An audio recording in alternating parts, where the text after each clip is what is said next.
Step out, sir.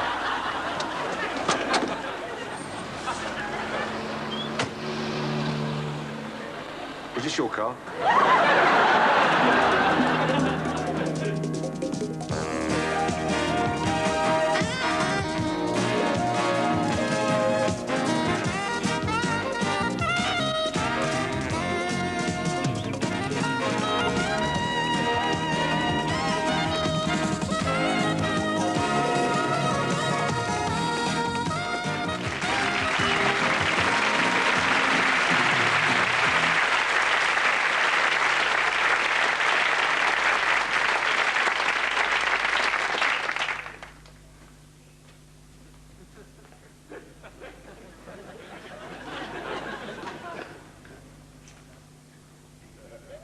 What do you think of that, then? Got a nice pair of tits, hasn't she?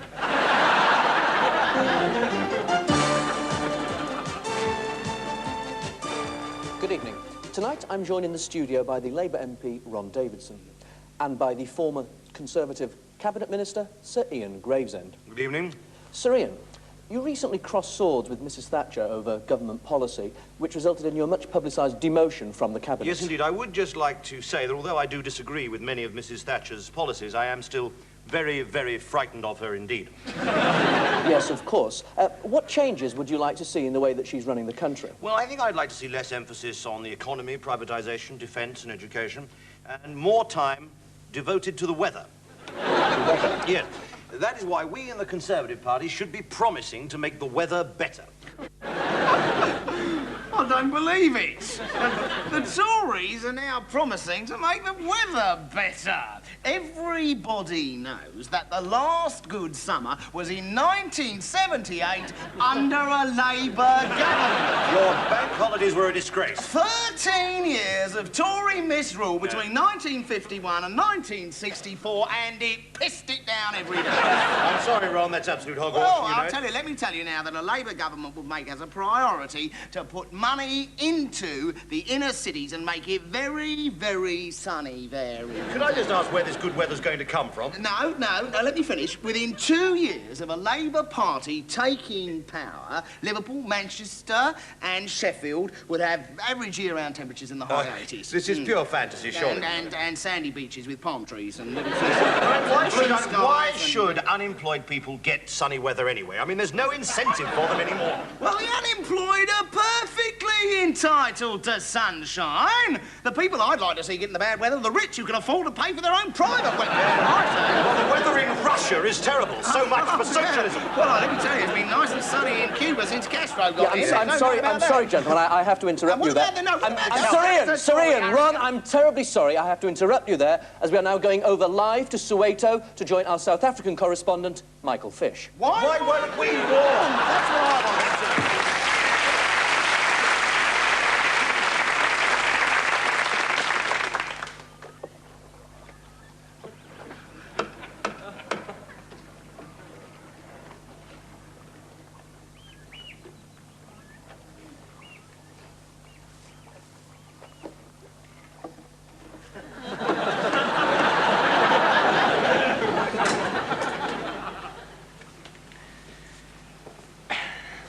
Coffee? Lovely.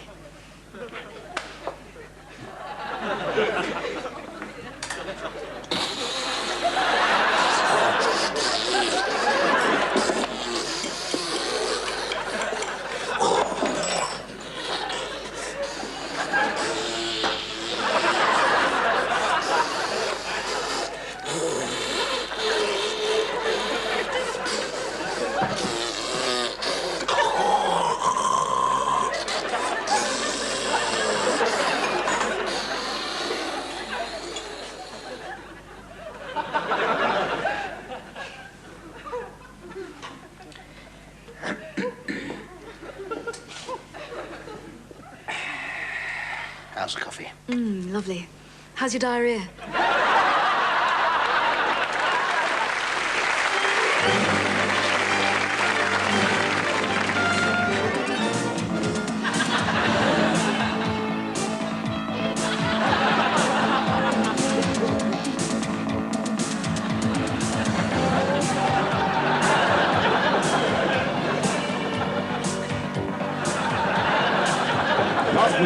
Inspector Reginald Brybesy and Sergeant Adolph Porno were hot on the trail of the notorious Mr. Big, whom they had traced to Villa Grande in Spain.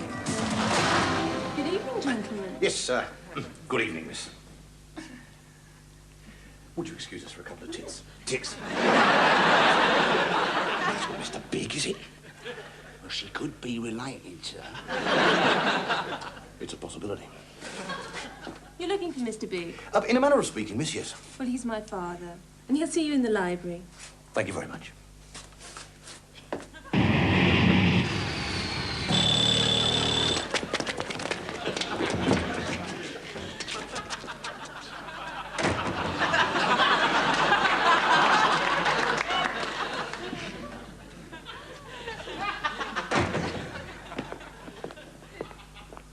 Well, he wasn't there, sir, was he?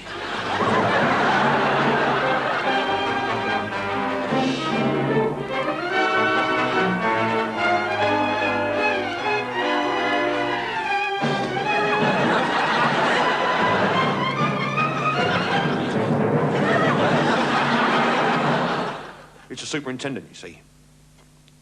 He blames me. He always blames me. He blames me for the press getting hold of the Mr. Big debacle, see? I've got to find some way of showing the superintendent just how brilliant I really am.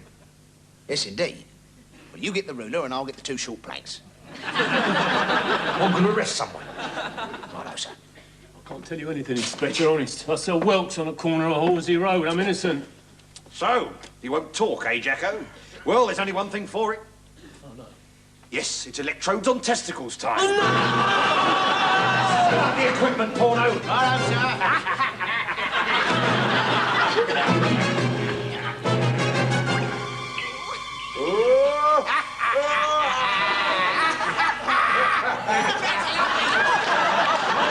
I can't do this anymore. I'll tell you everything I know. Oh, go on, give us one more electrical surge.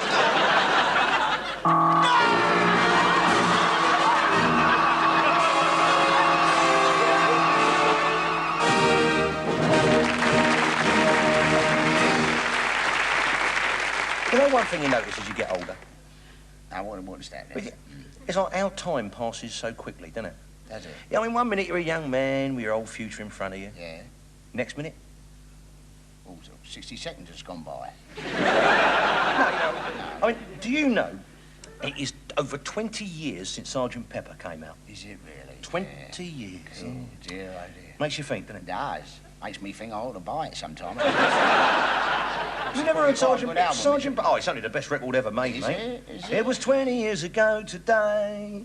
Sergeant Pepper taught the band how to play. It's going in and out of date. Yeah, yeah, yeah, yeah. Sounds more. Oh, it's brilliant. Brilliant, brilliant. Yeah. Do you know something? Sergeant Pepper was the first record I ever bought. Was it Yeah. really? Yeah. What, you nicked him before that? That's right, yeah. Yeah. Well, I was a bit of a tearaway in those Yeah. days, but what days they were. Oh, they was. The They 60s. was the days, The yeah. 60s, I tell you, can I tell you Yeah. something? The young people nowadays, they've got no idea. No, of course they don't. They don't even know they're born, do Yeah, they? well, they weren't. They weren't born. They weren't born. No, they didn't even know they wasn't born. I mean, look, but Yeah. okay, look, nowadays there might be some good rock That's groups right, around. yeah, a few. Obviously, people nowadays like listening to today's bands. Yeah. But can you honestly tell me, in the last 10 years, has there been anything to compare with something really great like Chirpy Chirpy Cheep Cheep? No, there wasn't much to compare with it then. What? No, was there really? No. Oh, those were the days. Do you remember that? Swing in London. Yeah, where was that? London. London. Swing in yeah, London, London, yeah, yeah. go. England swing like a pendulum do. Yeah. that's Centre right. of the universe it was, yeah. yeah. Centre of the universe. Yeah. For youth culture, That's right. rock music and Rocky fashion, music and pop from the music. King's Road in Chelsea to Carnaby Street in just off Oxford Street. That's right, yeah. Oh, yeah. Oh, I mean, yeah. London was the place to be. Right. Where were you living then? Devon. No, but it's fantastic. It was. Do you remember those days? Yeah. The 60s was one big loving. Yeah, it was for me. Was One it? big loving behind the bus shelter in 1967. I didn't get another one till 1979. Because, you know, I was very into the hippie culture. Were you? Oh, I was very influenced by all the West Coasts, you know. Well, you would be down in Devon, I should think. No, West Coast America. How do you mean? Los Angeles, San Francisco, New York, you know. Oh, I was one of the beautiful people.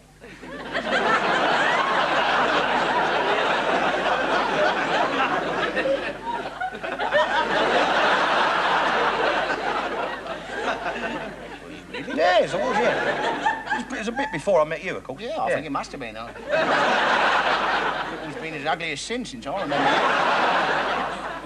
Look, tell me, remind me, who was the big rock star who choked to death on his own vomit?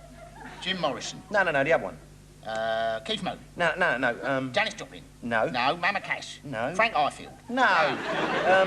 Jimi Hendrix. Jimi Hendrix. Jimi Hendrix. Yeah, that's right. What about him? Well, he choked to death, didn't he, on his own vomit?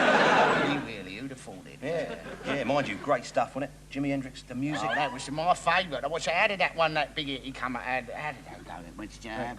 No.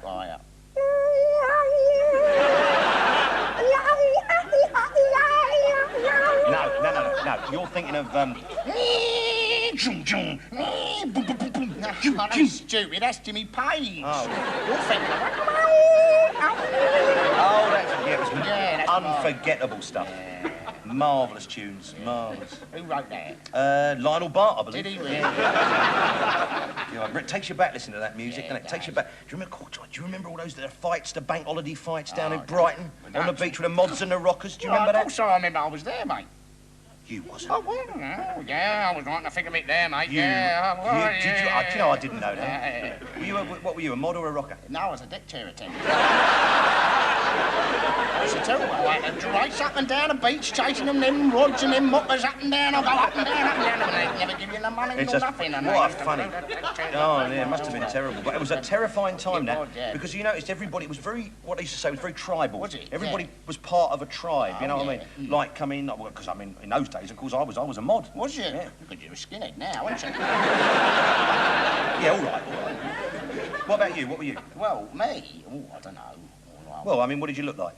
Well, I had long hair, obviously. What, you had sideboards, did you? No, we had a cupboard to keep it.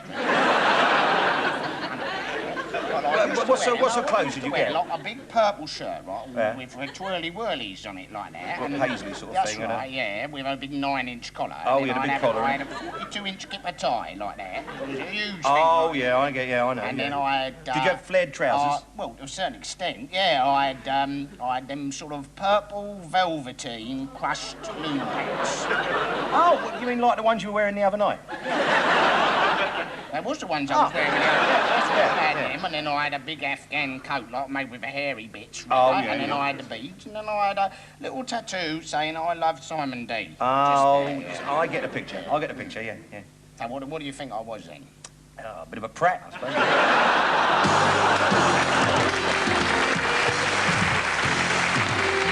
Desperate remedies, useless gunships, drown rats, U-boats, German spies. Don't relax until Grandma's sober. Grams is ripe under gooseberry skies. John had that extraordinary ability when writing songs. He'd see a line in a newspaper, it could be anything, and he'd mold it into something really quite beautiful. And then his imagination would just...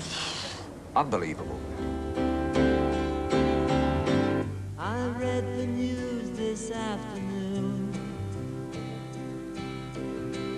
It's naughty knickers week and it's always sun. On another occasion, Lennon saw an old circus poster. It became the inspiration for his song, The Old Circus Poster. Quixote and his acrobats and clowns and several other brats are here tonight. Before we turn him into glue, the horse will dance a waltz or two by Johannes. The evening sounds extremely dull, so I shall spend it out of his skull at George's house. Yeah, it's really weird, that thing about Lucy in the Sky with Diamonds. Because everyone said it spelt LSD, right? But actually, if you think about it, it spells L-I-T-S-W-D, which is Litswood. And actually, Litswood is a little village in Wales where John used to go on his holidays, you know, as a kid. So it had nothing to do with drugs. Nothing at all. No, it was just high, that, yeah. What about this song?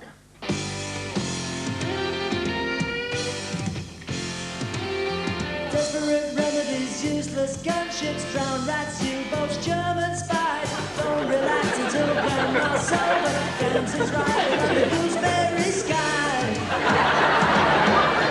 Delta Roger, Uncle Gold Sugar. Delta Roger, Uncle Gold Sugar. Yeah, well, I mean, he was stoned out of his mind when he wrote that one. Obviously.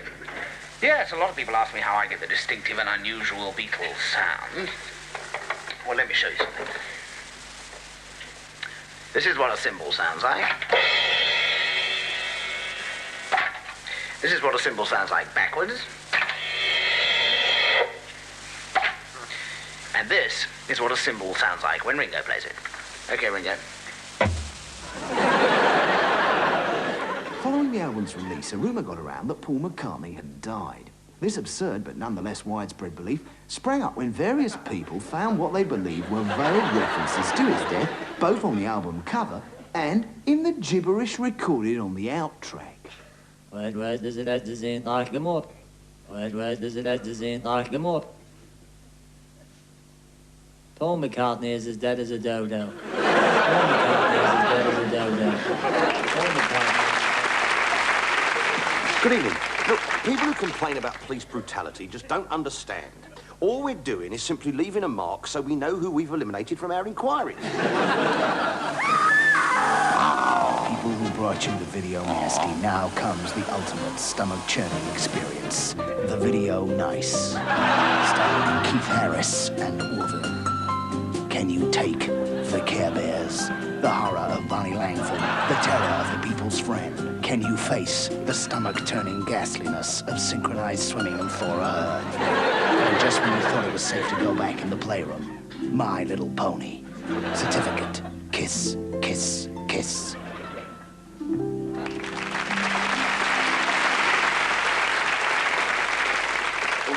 Stop it now, and we'll start again.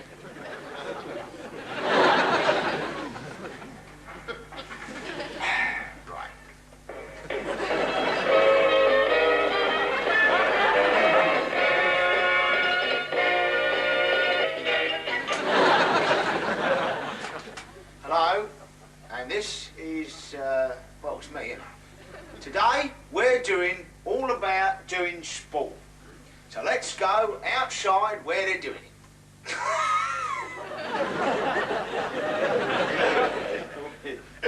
No, but seriously, let's go outside where they're doing the sport. We'll switch it off then. Now, here's a young man we think may be the next Daley Thompson. Of course. And now it's Shell with the number 5 vest. But if you ask me, this is what's wrong with a lot of British athletics today. When it comes to it, she just doesn't make the effort. Never mind, here's a woman who's big in Peckham, big everywhere. Rumour has it she's on drugs, mainly aspirin and Valium. But she makes an effort, and oh dear, falls a bit behind there. So there we are, that was the excitement of... Anyway, let's go over there. Oh, just a minute. Oh, yeah, I understand. Oh, yeah. All right. Yeah, well, there we are. In a football match somewhere, the score is 2-1, and both of them from penalties. So let's go over there live to putt in the shot. This great putter shot. And let's go over to it live, then. Well, it was live when we filmed it, anyway. Where are you going? Bloody rubbish, isn't it? Well, who's gonna... Think me bloody self, don't I? It's typical, isn't it? I've got Frank Boff, don't I? It's bloody trouble. Come on, Len. Come on. Thank you, Dad. And here we are, it's the young Daley again. He's limbering up for a bit of putting, and all our middle hopes are resting in those hands. God help us. I'll shut up for a bit and let us just wonder at his marvellous athleticism.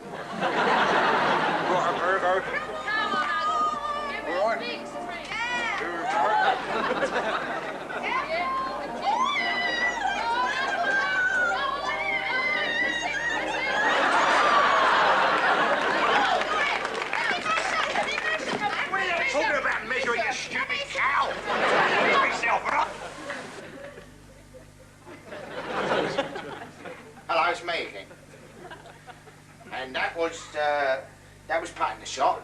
Now it's time... Oh, just a minute. Hello, yes. Oh, well, there's more news from the football front. Liverpool are getting a fine old thrashing, 11-1, so it's bleeding all right. Now it's time to talk to somebody all about doing sport.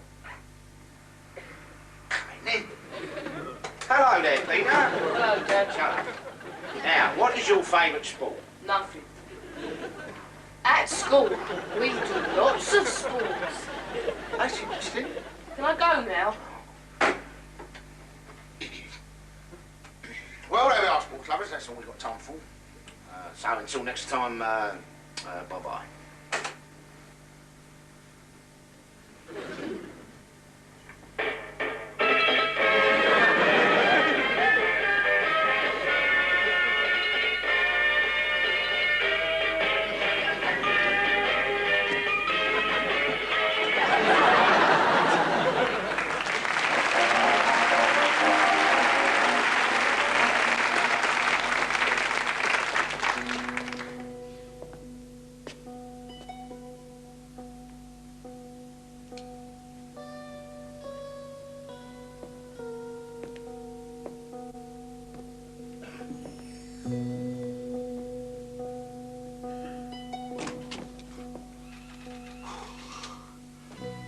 Everything all right, sir?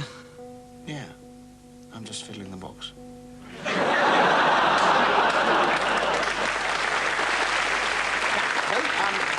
don't know if any of you read the Sunday Times. Well, I certainly don't. No, well, you can't read, Mel. So, no, but if you did read the Sunday Times, you may have seen an interesting article which went under the headlines, BBC Pay Shock. Yeah, that's right. Well, it actually turned out to be a revelation about Terry Wogan's salary. And apparently, somebody in the BBC had leaked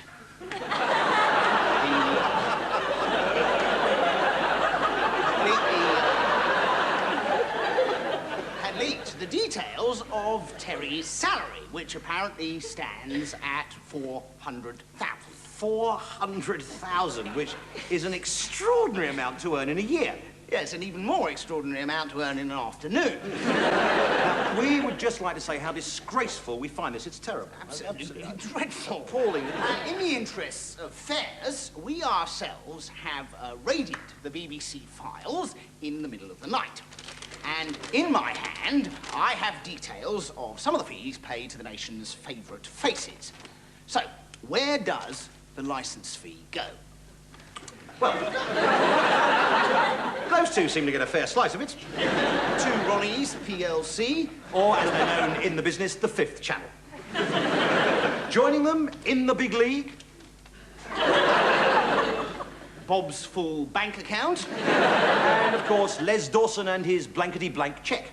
And topping the lot, of course, this man. Michael Fish. Weatherman and international Playboy millionaire.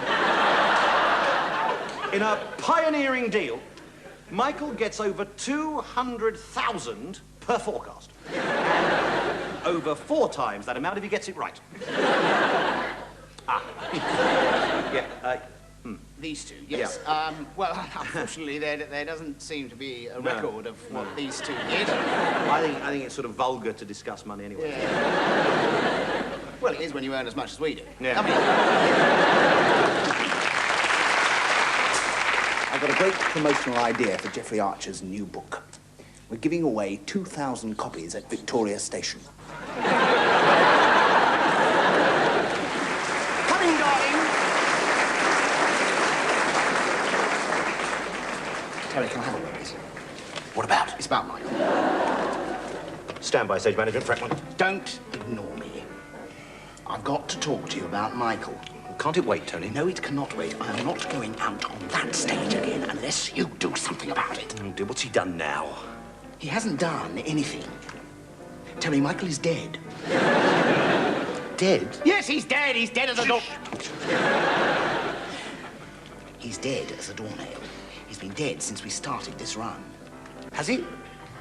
He was dead at the read-through. No, I think he was just tired at the read-through. Terry, you spend most of the show shunting him around in the blackouts and tying him up to the furniture. You know he's dead. Yes, I'm sorry. I just didn't know anyone had noticed, that's all. Does everyone know? We have to say his lines for him.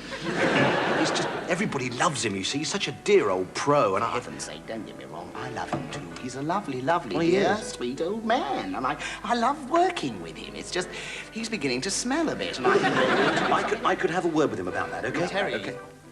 he's got to go. All right, I promise, by the end of the week. Promise? Promise. I wouldn't mind. He's getting all the laughs. Coming, darling. Because the human body is the way it is, you need a deodorant that you can trust.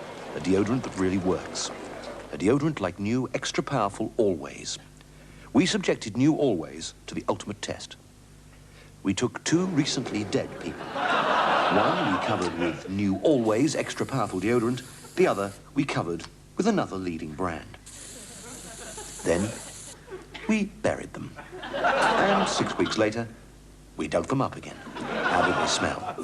First, the one covered with another leading brand. Oh dear. And what about the one covered with new Always? Well, there you are.